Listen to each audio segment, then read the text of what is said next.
Good evening students, कैसे हैं आप लोग। आज हम लोग क्लास 12 में फिजिक्स में नेक्स्ट चैप्टर एटम्स स्टार्ट कर रहे हैं। तो आइए देखते हैं।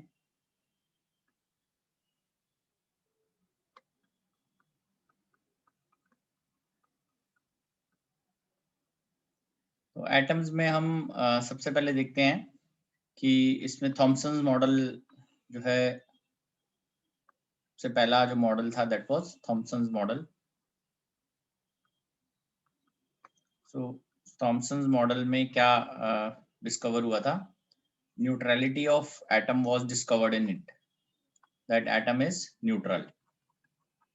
जितना पॉजिटिव चार्ज है उतना ही नेगेटिव चार्ज है। So neutrality of atom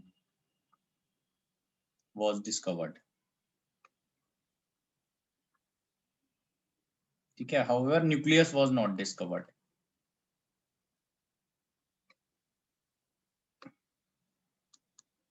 nucleus was not discovered। then comes alpha scattering experiment।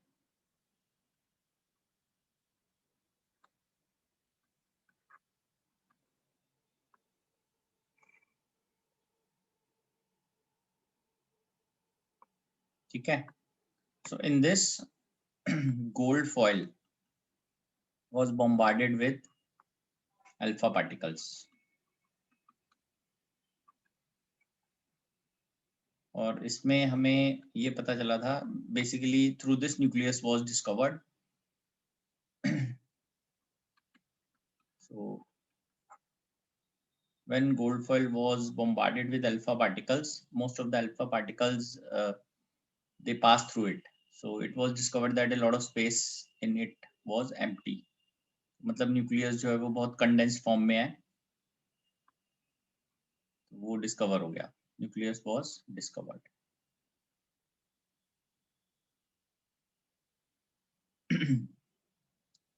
इसको हम एक और गिगर मार्जिन एक्सपेरिमेंट से भी अंडरस्टैंड करते हैं।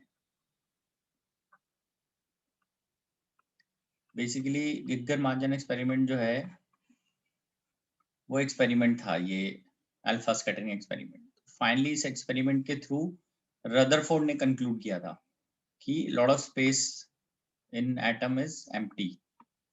तो और कुछ एक पोर्शन है जहां से अल्फा पार्टिकल वापस आ रहे हैं 180 डिग्री पे, तो कुछ पॉजिटिव चार्ज है वहां पे। ठीक है। Graph between n versus sine 4 sorry versus theta, n versus theta. ये जो n है इसमें that is number of particles deflected at angle theta.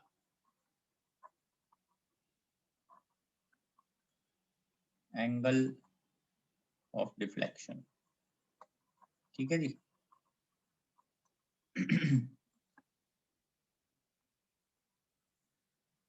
हाँ जी बताइए। सर ये जो आपने नाम लिखा है, जो भी ये नाम है, इसने ये एक्सपेरिमेंट करा था अल्फा स्कैटरिंग एक्सपेरिमेंट इसने किया था और फाइनली रदरफोर्ड ने उसको कंक्लूड किया था। तो सर रदरफोर्ड ने वो मतलब वो देखा कि बीच से ही सारे अल्फा पार्टिकल्स वापस आ रहे हैं। हाँ, कंक्लूजन रदरफोर्ड ने ड्रॉ किया था कि ओके सर। हाँ, कंक्लूजन उसने ड्रॉ किया। ठीक है। तो इस केस में हम ऐसे लेते हैं n जो है that is inversely proportional to sine 4 theta by 2। ठीक है। n जो है नंबर ऑफ पार्टिकल्स हैं, तो theta is less, n is high, और if theta is more n is less. तो इसका मतलब बहुत कम पार्टिकल जो है वो हाई एंगल पे डिफ्लेक्ट हो रहे हैं। फॉर एग्जांपल जैसे 180 डिग्री पे अगर एंगल डिफ्लेक्ट हो रहे हैं तो बहुत ही कम है। ठीक है। so after this was Planck's theory।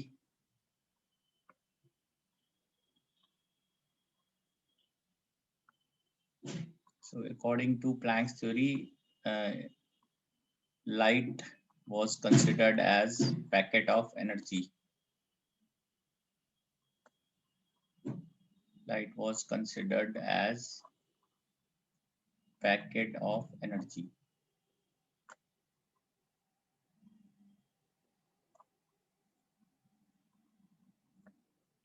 One quanta is equal to one packet of energy.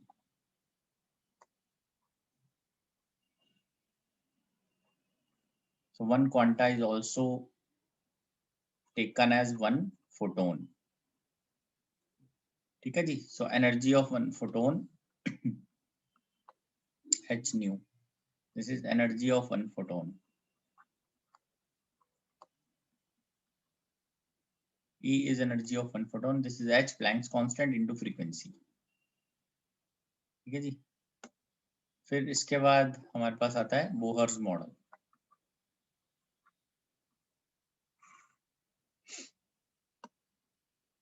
Bohr model के हिसाब से एंगुलर मोमेंटम ऑफ इलेक्ट्रॉन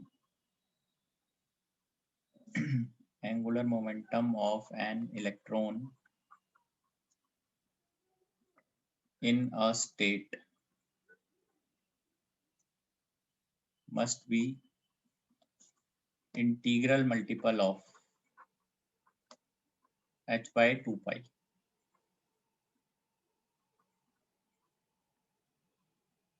ठीक है. तो ये वैल्यू आ जाएगी हमारे पास L is equal to NH by 2 पाई.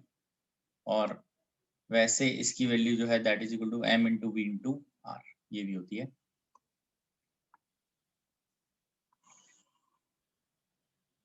तो ये हम देख लेते हैं एक बार क्या वैल्यू इसमें आती है. M, V और R क्या है. हाँ जी. सर यहाँ पे इनर स्टेट का क्या मतलब हुआ. NH स्टेट होती है ना, जैसे स्टेट होती है जिसमें N1 होता है, 2 होता है, Okay, sir. KLM वो है. Yes sir, yes sir. So M is mass of electron, V is velocity of electron in nth orbit, R is radius of nth orbit. ठीक है जी. Radius of nth orbit. तो finally, according to this, only those states are allowed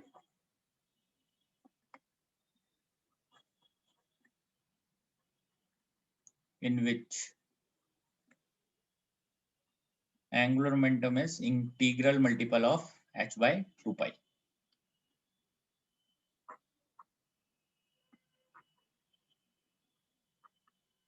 Is integral multiple of h by 2 pi.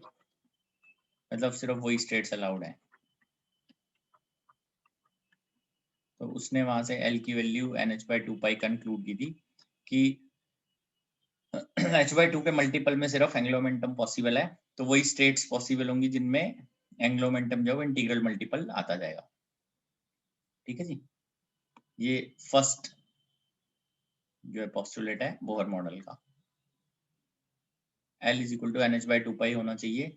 This is we can write this as ये nth state की angular momentum है. ठीक है जी. Next पे आते हैं second. Energy is released और absorbed when an electron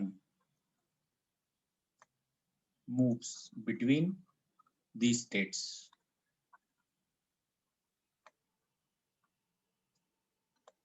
जब इलेक्ट्रॉन एक स्टेट से दूसरी स्टेट में जाता है तभी एनर्जी रिलीज होती है, अब्जॉर्ब होती है.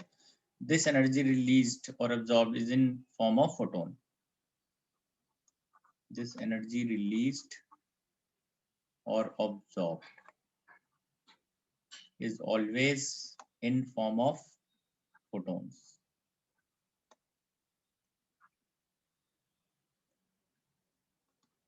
फोटोन की फॉर्म में है, ठीक है जी। Basically this is E2 minus E1, जो भी हो this is equal to H new,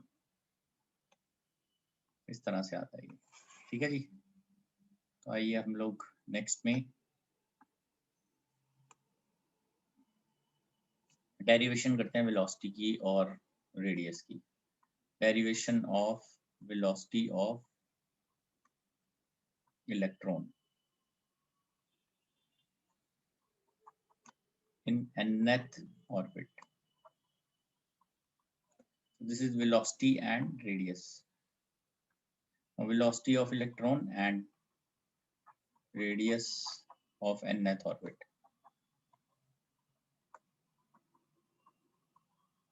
ठीक है जी।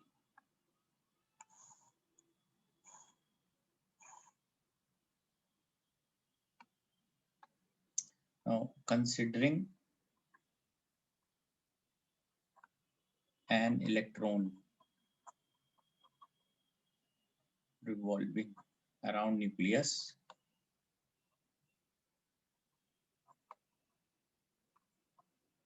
ठीक है जी, इसको हम देखते हैं। ये है प्लस ZE, ठीक है, और इलेक्ट्रॉन जो है वो ये है, ठीक है। तो हम देखते हैं इसके अंदर फोर्स जो है बिटवीन दिस, क्योंकि ये इलेक्ट्रॉन जो है इसके अंदर मूव कर रहा है वेलोसिटी से। Force is K Q1 Q2 by R square, ठीक है। तो ये कूलम फोर्स है। This force is also providing necessary centripetal force mv square by R from 1 and 2, ठीक है। तो कोई भी पार्टिकल अगर सर्कल में मूव करता है तो उसको सेंट्रीपिटल फोर्स चाहिए, वो यहाँ कौन प्रोवाइड कर रहा है, वो यहाँ पे कूलम फोर्स प्रोवाइड कर रही है। Therefore mv square by R is equal to kZe square by R square. के तो अपने को पता ही है, this is 1/4 pi epsilon nought, और SI में आप इसको 9 × 10⁹ न्यूटन मीटर स्क्वायर पर कूलम स्क्वायर भी लिख सकते हैं। देयरफॉर mv स्क्वायर, एक R कैंसिल हो गया, this is kZe square by R, ठीक है। This is third one. Also एक बहुत इंपॉर्टेंट बात है इसमें, that mvr is equal to NH/2 pi. This is from Bohr model, जो बोहर मॉडल का पहला पोस्टुलेट है। फ्रॉम 1 and 2,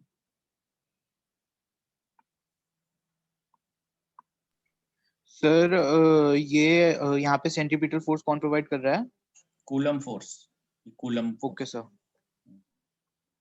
तो अभी यहाँ से हम R की वैल्यू फाइंड आउट करते हैं फ्रॉम थर्ड एंड फोर्थ, ऐसे लिखते हैं इसको।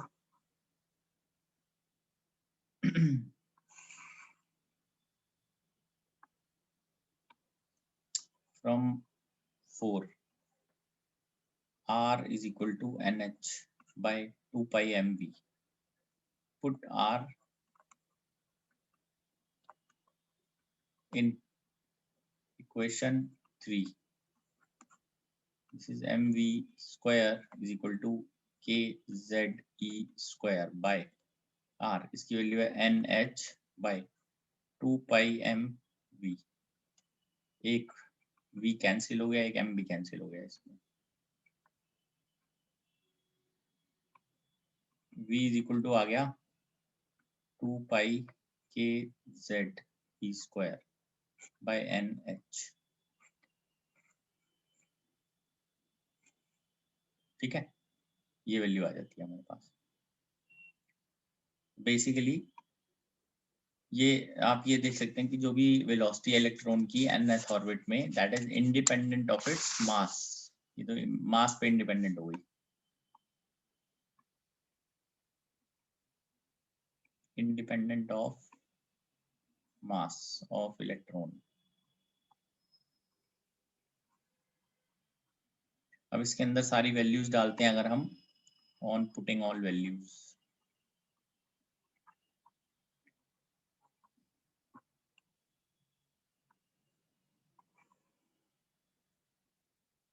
on putting all values we get v is equal to 2.17 into 10 raised to the power 6 z by n meters per second।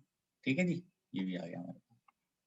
Velocity of electron in nth orbit. ठीक है।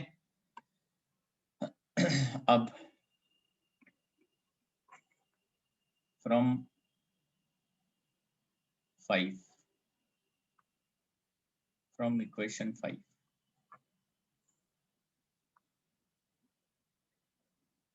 put v in equation 4, 2 pi k z e square by n h r n h by 2 pi। ठीक है, तो यहां से हम r की value find कर लेते हैं। This is n square h square by 4 pi square k z e square n। ठीक है, ये आ गया radius of nth orbit. This is radius of nth orbit. ठीक है जी, तो ऑन पुटिंग ऑल वैल्यूज, इसमें भी वैल्यू पुट कर देते हैं। ऑन पुटिंग ऑल वैल्यूज, ठीक है जी, on putting all values, radius of nth orbit is 0.53 n square by z Armstrong। ठीक है, 0.53 n square by z Armstrong। यहाँ पर एक चीज ये है, जो रेडियस है that is inversely proportional to mass. Also radius is inversely proportional to 1 by charge square. E square के भी इनवर्सली प्रोपोर्शनल है और मास के भी इनवर्सली प्रोपोर्शनल है। ठीक है जी, ये आ गया। चेक कर लीजिए, वेलोसिटी और रेडियस हमने डिराइव कर लिया है। अब इसको यूज करके हम एनर्जी को भी डिराइव करेंगे। आगे बढ़ते हैं। Derivation of energy.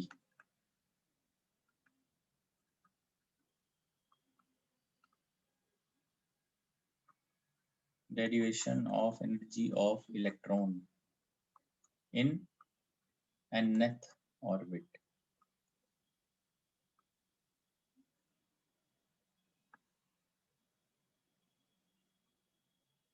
ठीक है, तो इसको हम यहाँ ऐसे बना भी लेते हैं।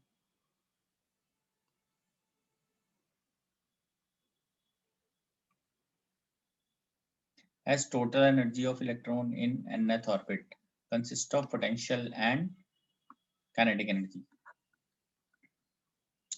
Total energy of electron in nth orbit consists of kinetic energy and potential energy।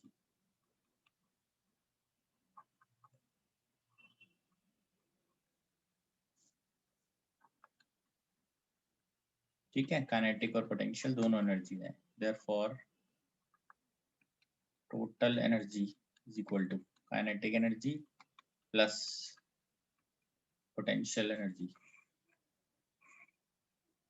Therefore यहाँ से हम काइनेटिक एनर्जी और पोटेंशियल एनर्जी को देख लेते हैं कैसे, क्या वैल्यू आएगी। काइनेटिक एनर्जी जो है that is half m v square. Velocity of electron in nth orbit, therefore vn हमने यहाँ पे लिखा ही है 2 pi k z e square by nh vn। या फिर इसको डायरेक्टली यहाँ लिखने की बजाय आप यहाँ भी लिख सकते हो वैसे तो, इसको ऐसे भी लिख सकते हैं हम। ये हटा देते हैं अभी। तो यूजिंग, ये था m v square by r k Z e square by r square. ठीक है। देयरफॉर काइनेटिक एनर्जी इस फॉर्मेट में आप लिख सकते हैं, हाफ m mv स्क्वायर है, इसको हम लिख देंगे k Z e square by r. तो k Z e square by 2r, ये आ जाती है हमारे पास काइनेटिक एनर्जी। ठीक है। पोटेंशियल एनर्जी कैसे लिखेंगे? पोटेंशियल एनर्जी है कि Q1 Q2, एक पॉजिटिव है एक नेगेटिव है, बाय आर। पोटेंशियल एनर्जी की वैल्यू आ गई minus k Z e square by r. ठीक है जी, ये आ गया। Therefore total energy is equal to kinetic energy plus potential energy. Total energy यहाँ से आ जाएगी k Z e square by 2r minus k Z e square by r minus k Z e square by 2r। ये total energy आ गई हमारे पास। Also अब इनमें एक रिलेशन भी देख लेते हैं हम। टोटल एनर्जी आ गई minus k Z e square by 2r। तो kinetic energy is negative of total energy. ठीक है। And potential energy is equal to 2 times total energy. आप ध्यान रखिए। ठीक है जी। अब हम इसमें वैल्यूज डालते हैं, इसकी आर की वैल्यू डालते हैं इसमें। Therefore total energy is equal to minus k z e square by 2r। तो r देखते हैं यहाँ पर क्या है, r की वैल्यू क्या आएगी यहाँ पे। r is equal to radius of n square h square 4 pi square k z e square m। ठीक है जी। Therefore total energy is equal to minus kz e square by 2 times n square h square divided by 4 pi square k Z e square m. Total energy को हम ऐसे लिखते हैं E n, energy of nth orbit. This is equal to ये cancel हो जाएगा 2 pi square k square e 4 m by n square h square Z square. ठीक है जी, ये आ गया energy of electron in nth orbit. यहाँ से ये पता चलता है कि जो एनर्जी ऑफ इलेक्ट्रॉन है nth ऑर्बिट में वो किस किस चीज के प्रोपोर्शनल चल रही है। देयरफॉर ये भी आप देख सकते हैं, E n is directly proportional to charge की power 4। This is proportional to mass.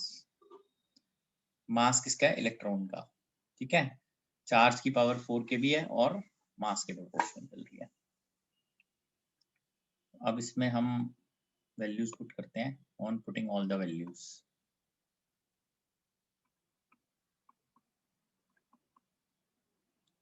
on putting all values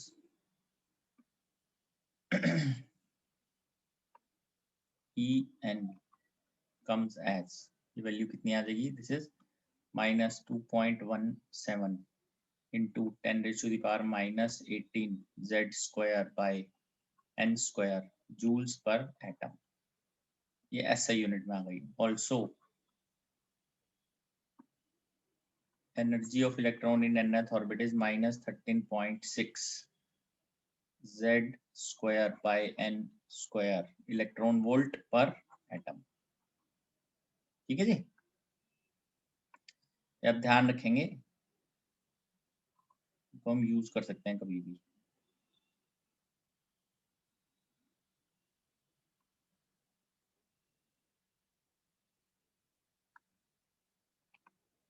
basically ये एनर्जी ऑफ इलेक्ट्रॉन है इन nth ऑर्बिट, ध्यान रखेंगे।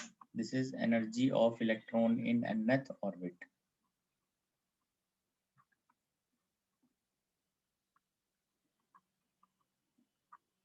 दोनों है ये, ये SI यूनिट में हो गई और ये फिर इलेक्ट्रॉन वोल्ट में हो गई, जूल्स पर एटम, ये इलेक्ट्रॉन वोल्ट में आ गई। सो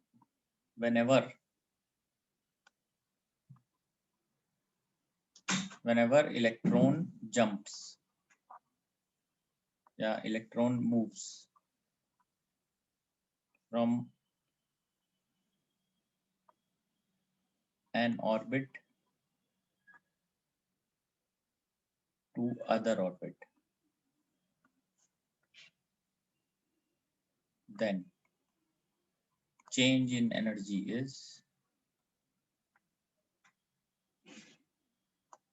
delta E। ठीक है, therefore delta E कैसे हम लिखेंगे, delta E is अगेन ये वैल्यू आ जाएगी हमारे पास 2 pi square k square E4m by h square z square 1 by n1 square minus 1 by n2 square. Remember इस केस में n1 is always less than n2। तो इस तरह से आएगा। This is basically magnitude of energy, always remember, चाहे n2 से n1 पे आए या n1 से n2 पे जाए, लिखना ऐसे ही है। This is magnitude of energy. Remember always when electron falls from higher orbit to lower orbit, energy is released, and when electron jumps from lower orbit to higher orbit, it always require energy। ये लिखना चाहे तो हम लिख भी सकते हैं, when electron falls from higher orbit to lower, it releases energy in the form of photons। When electron jumps from lower to higher, it gains energy। ठीक है जी, ये होगा। तो जो भी हम यहाँ डेल्टा ई यूज करते हैं, कितना उसमें लैम्डा क्या यूज हो रहा है, फ्रीक्वेंसी क्या है, वो इसको डेल्टा ई को इससे इक्वेट करके पता चल जाएगा। ठीक है, एनर्जी इज रिलीज्ड और absorbed in the form of photons only. आगे बढ़ते हैं ये। ठीक है, नेक्स्ट में आते हैं। This is energy states of hydrogen atom.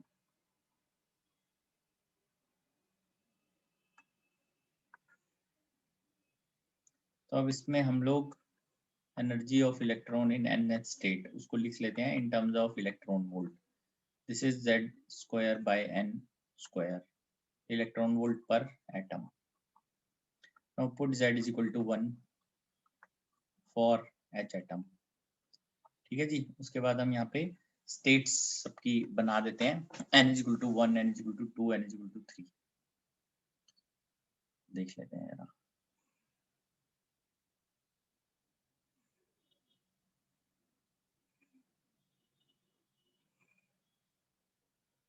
ठीक है जी, ये होता है n is equal to 1, this is n is equal to 2, n is equal to 3, n is equal to 4।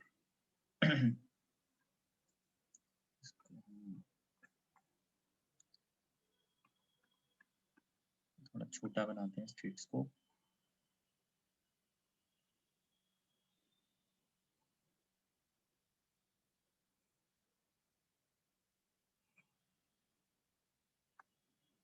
This is n is equal to 1, n is equal to 2, n is equal to 3, n is equal to 4।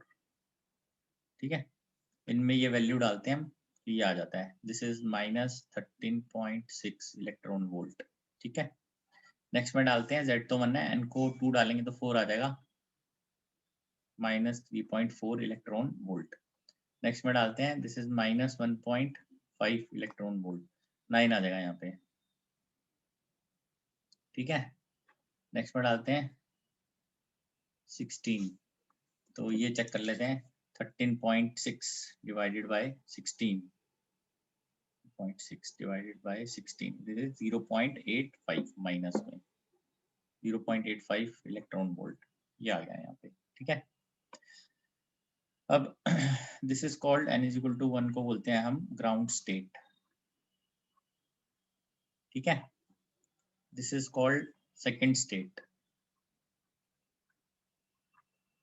This is called third state, this is called fourth state. इसको एक और से भी हम बोलते हैं, second state को हम बोलते हैं फर्स्ट एक्साइटेड स्टेट, ठीक है। और थर्ड स्टेट को हम बोलते हैं second excited state, second excited state, ठीक है जी। तो इस तरह से फोर्थ वाले को फिर हम आगे बोलेंगे थर्ड एक्साइटेड स्टेट। जो इनका डिफरेंस है फर्स्ट से सेकंड का, that is 10.2 electron volt, 10.2 electron volt, ये डिफरेंस है इसका।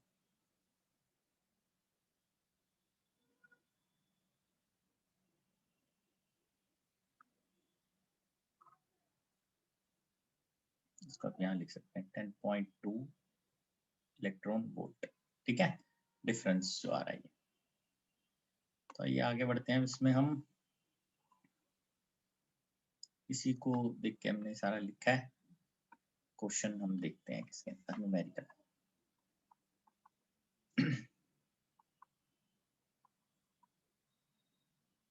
The ground state energy of H atom, hydrogen atom, is minus 13.6 electron volt, ठीक है जी। So what is potential energy and kinetic energy of electron in second excited state?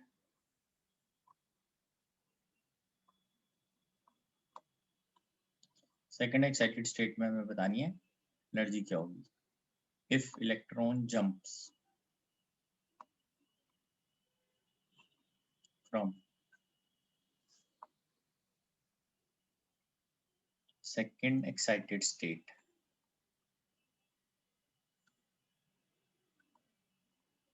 to ground state, find wavelength of photon emitted.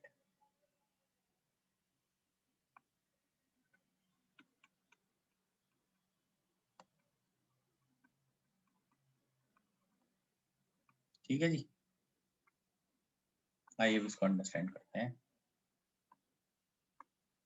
Solution इसका start करते हैं हम। अब इसके अंदर हमें ये गिवन है कि ग्राउंड स्टेट एनर्जी जो है हाइड्रोजन एटम की कितनी है। इट इज माइनस में 13.6, ये देख लेते हैं एक बार।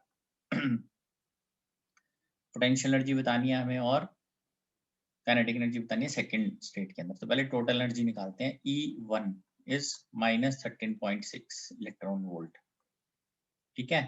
As second excited state means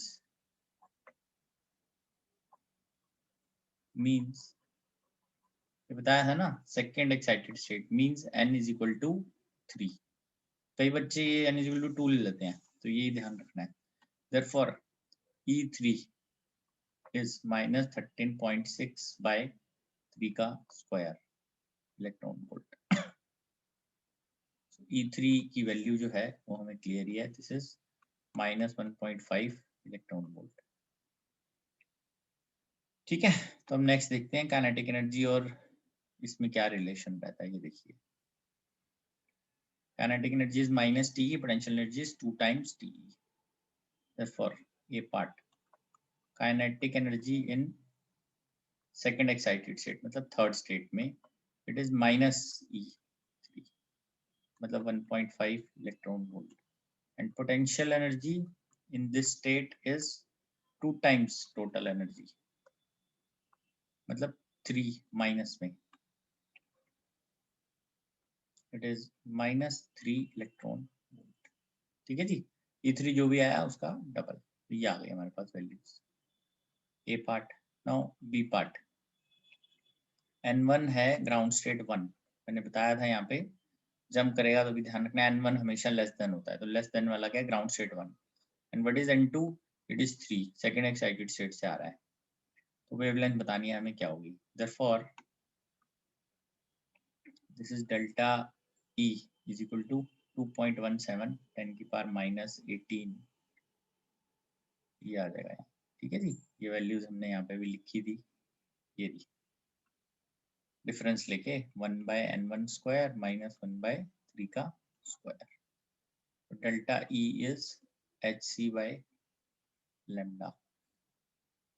ठीक है, ये भी देख लेते हैं।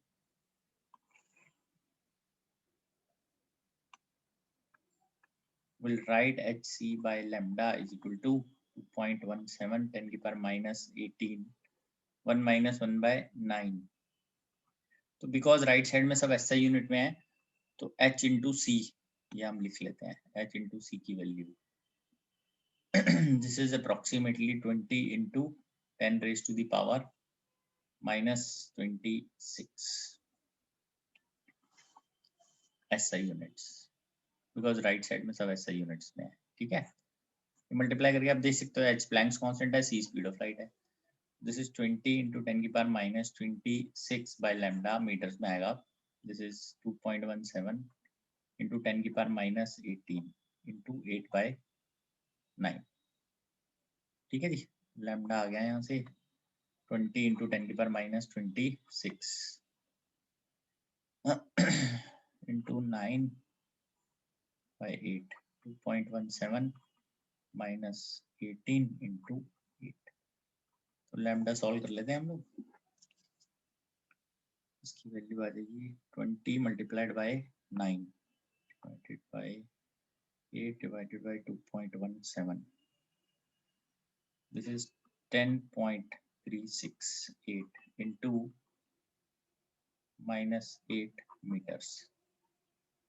ठीक है, तो lambda is equal to 1036.8 angstrom. ठीक है जी, आप चेक कर सकते हैं इसमें, ये वैल्यू आती है लैम्डा की।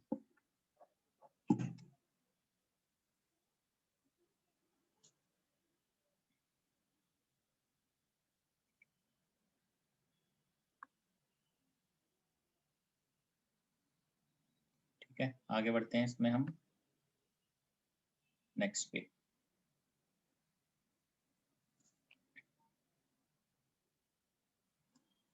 Now we talk about first excitation energy.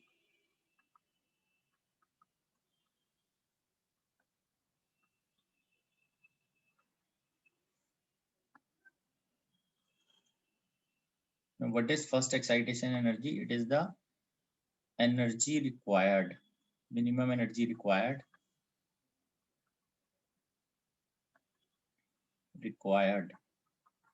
to excite or move electron from ground state to first excited state,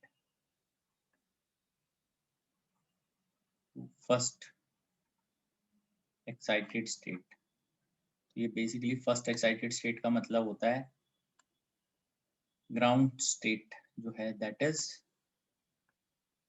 N1 is equal to 1 to first excited state, N2 is equal to 2 second state पे मतलब लेके जाना है। So first excitation energy जो बनेगी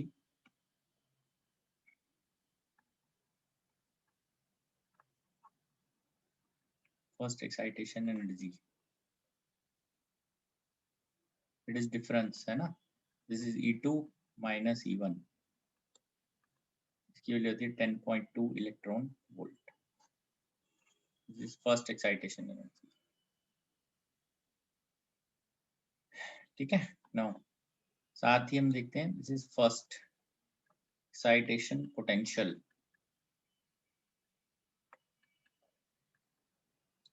first excitation potential जो है that is equal to 10.2 volt, ऐसे लिखा जाएगा। ये इलेक्ट्रॉन हटा देते हैं हम, ये लिखा जाएगा, मतलब इतना पोटेंशियल चाहिए इलेक्ट्रॉन को यहाँ तक पहुंचने के लिए, अगर पूछ लें तो। ठीक है जी।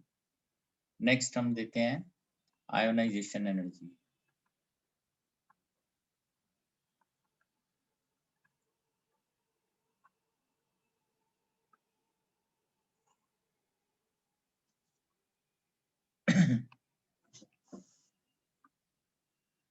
Now, ionization energy of orbit is energy required to remove an electron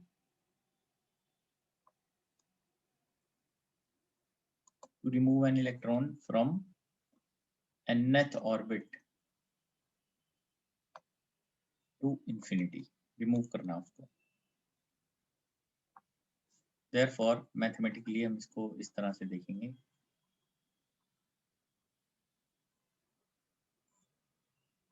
n1 is equal to n, n2 approaches to infinity, therefore delta E 13.6 z square 1 by n square minus 1 by infinity का square। Therefore ionization energy कहीं पे भी अगर हमने लिखनी है, it is this 13.6 z square by n square।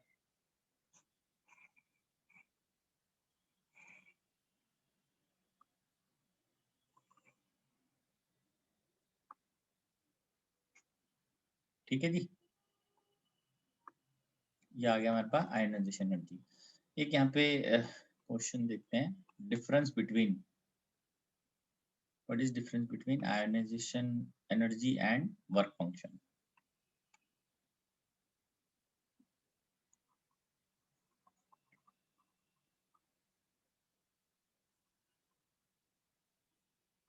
Ionisation energy and work function, because दोनों ही एक तरह से इलेक्ट्रॉन को निकालने के लिए यूज हो रहे हैं, तो इनमें डिफरेंस क्या होता है।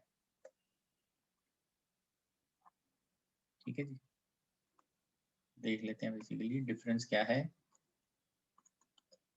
आयोनाइजेशन एनर्जी जो है, it is energy required to remove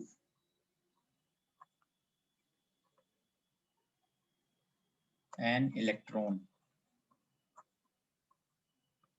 from an atom। this is important word है atom, एटम में से निकालने को बोलते हैं आयोनाइजेशन एनर्जी। ठीक है जी। और वर्क फंक्शन जो है वो तो आपको बताइए, मेटल के सरफेस से निकालने को बोलते हैं। It is energy required to remove an electron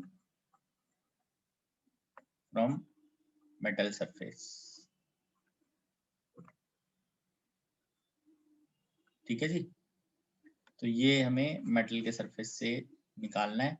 जब मेटल के सरफेस से निकलेगा electron then it is called as work function, और जब एटम से निकलेगा then it is called as ionisation energy.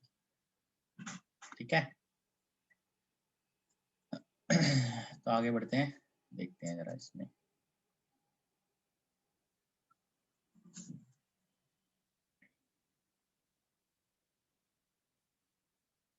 Next पे आते हैं हम।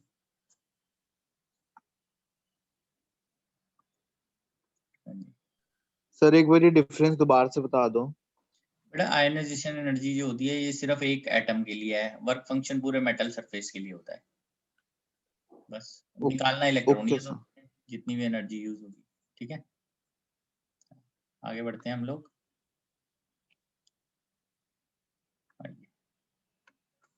नेक्स्ट क्वेश्चन पे आते हैं।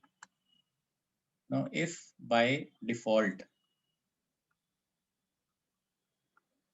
potential energy of an electron in first state for H atom, hydrogen atom के लिए फर्स्ट स्टेट में it is taken as 0. Find total energy, kinetic energy, potential energy in second and third state. ठीक है, आइए अब इसको understand करते हैं पहले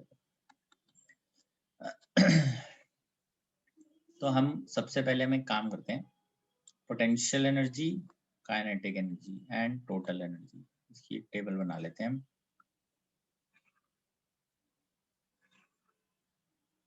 ठीक है, तो फर्स्ट स्टेट सेकंड स्टेट ऐसे इधर से लिख लेते हैं हम। तो अभी हम अगर n is equal to 1 first state की बात करते हैं तो देखते हैं जरा। ठीक है जी, तो जब फर्स्ट स्टेट की बात कर रहे हैं हम, पोटेंशियल एनर्जी फर्स्ट स्टेट में क्या होगी, पहले टोटल एनर्जी देखते हैं क्या है फर्स्ट स्टेट में। इट इज -13.6, तो काइनेटिक एनर्जी जो है दैट इज 13.6 इसका, और इसमें डबल हो जाती है। ठीक है, दिस इज माइनस में 27.2 electron volt, electron volt, electron volt. ठीक है जी, ये n इज इक्वल टू 1 में है। अब नेक्स्ट में हम आते हैं n इज इक्वल टू 2। तो अब इसमें हम इसको 4 से डिवाइड करेंगे, 4 से इसको डिवाइड कर देते हैं 3.4, इसको भी 4 से डिवाइड करते हैं, दिस इज ऑल्सो 3.4, इसको भी 4 से डिवाइड कर देते हैं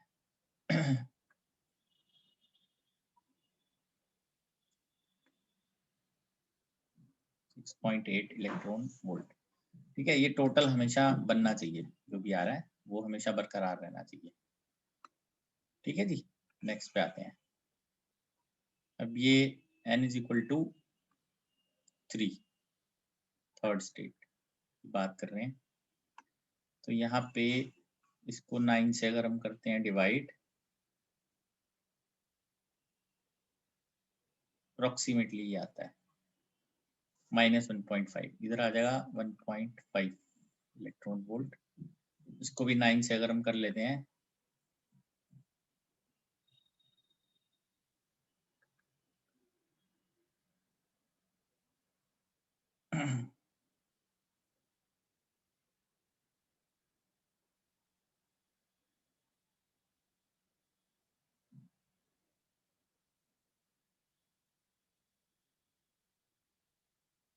अप्रोक्सीमेटली ये। ठीक है, तो ये वैल्यूज बनती हैं इस केस में। ठीक है, अब हम बनाते हैं व्हेन, ये ओरिजिनल वैल्यूज हैं जो फर्स्ट स्टेट में है ये। अब उनके हिसाब से फर्स्ट स्टेट में आपने क्या किया है, इसको 0 कर दिया, as according to question potential energy of electron in first orbit। ये वैल्यू कितनी आ रही है देख लें इसको, सॉरी मैंने इसको डिवाइड कर दिया, ये आनी है, इसको डिवाइड करेंगे 9 से, तो ये आएगा -0, ये आएगा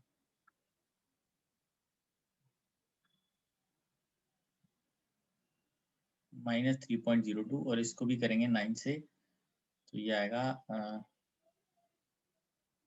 ये ठीक है, अप्रोक्सीमेटली आ जाता है। ठीक है, 3 बोल सकते हो आप इसको, क्योंकि वो थोड़ा सा मैंने इसको भी ऐसे ही लिखा हुआ है, तो आप इसको 3 बोल सकते हैं। नाउ अगर potential energy of electron in first orbit is taken 0, ठीक है, तो इसका मतलब पोटेंशियल एनर्जी को 0 करना है। तो अभी मैं क्या करूँगा, इसके अंदर हम ये बनाते हैं इसको, potential energy, kinetic energy, total energy. ठीक है जी, तो ये आएगा इस तरीके से,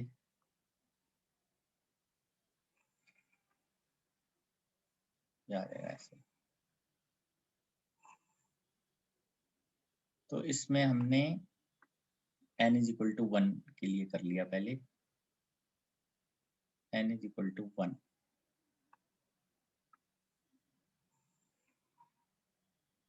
ठीक है, तो इसमें क्या था, -27.2 था, तो मैंने इसके अंदर प्लस किया +27.2, सो दैट फाइनली ये क्या बन गया, इट बिकम्स 0 इलेक्ट्रॉन वोल्ट। ठीक है, मेरे पास इसकी वैल्यू कितनी थी, 13.6। इसको नहीं छेड़ना, ये सेम रहेगा, क्योंकि टोटल एनर्जी और पोटेंशियल एनर्जी जो है इसमें चेंज होगा। इन दोनों को ऐड करूंगा, टोटल एनर्जी बननी चाहिए। तो यहाँ पर था -13.6। ठीक है, इसके अंदर हम ऐड करेंगे अब यही सेम +27.2, तो हमें ये वैल्यू आ जाएगी यहाँ पे 13.6 इलेक्ट्रॉन वोल्ट। तो ये हमारा फाइनल आंसर है। पोटेंशियल एनर्जी 0 हो गई, काइनेटिक एनर्जी 13.6 रही है फाइनली, और टोटल एनर्जी 13.6 हो जाएगी। आप देख सकते हैं टोटल एनर्जी जो है kinetic energy plus potential energy को मिला के हमेशा बन रही है। क्लियर हुई बात?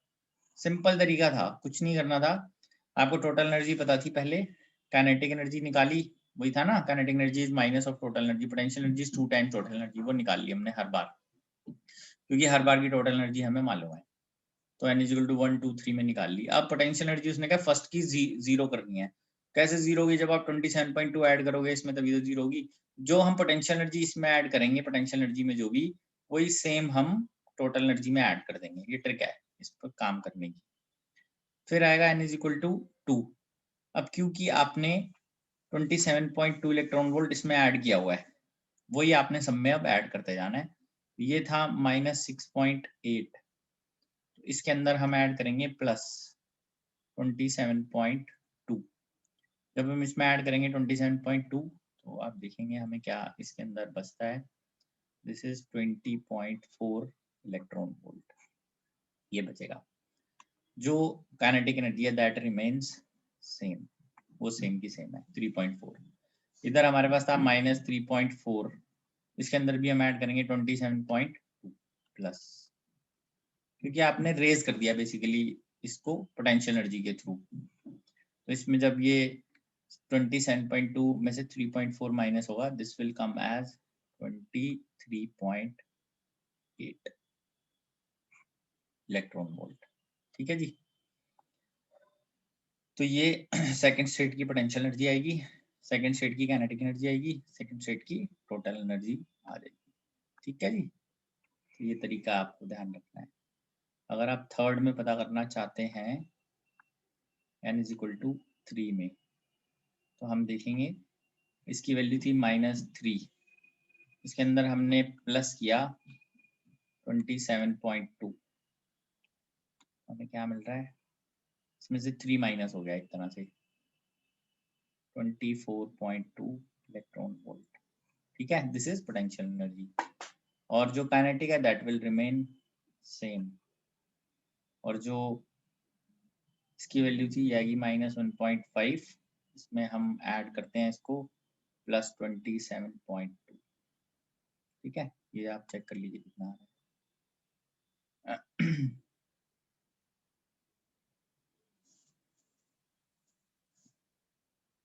ये आएगा 25.7 इलेक्ट्रॉन वोल्ट। ठीक है जी, सम वाला कॉन्सेप्ट इसमें बरकरार रहेगा, बट वो 2 टाइम्स और वो वाला खत्म हो जाएगा अब इसके अंदर, कि ये इसका 2 टाइम्स था और वो सब खत्म हो जाएगा, बिकॉज आपने रेफरेंस चेंज कर दिया। तो जो ब्लैक वाले हैं ये सारे आंसर हैं इसके फर्स्ट स्टेट के, और काइनेटिक एनर्जी में it will remain same 13.6। Kinetic energy change नहीं होगी, पोटेंशियल एनर्जी और total energy will get changed. ठीक है जी, ये भी ध्यान रखना है। अब एक छोटी सी चीज और हम लोग इसमें ध्यान रखते हैं आगे के लिए, कि E इज इक्वल टू, जब हम यूज कर रहे हैं जैसे इसको, delta E is equal to hc by lambda. ठीक है, तो इसमें आपको थोड़ा सा ध्यान रखना है। ये इस तरह से हम इसको देख लेते हैं।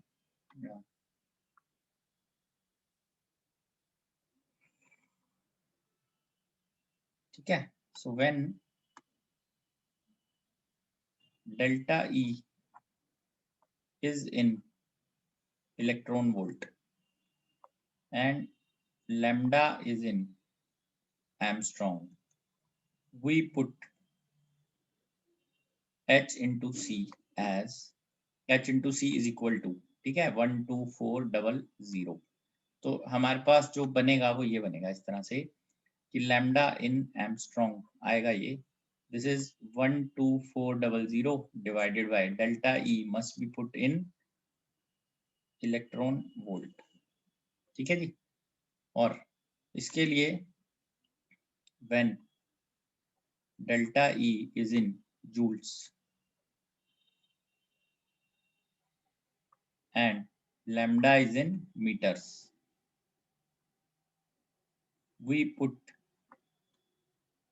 ये भी मैंने किया ही था, h into c as 20 into 10 की पावर माइनस 26।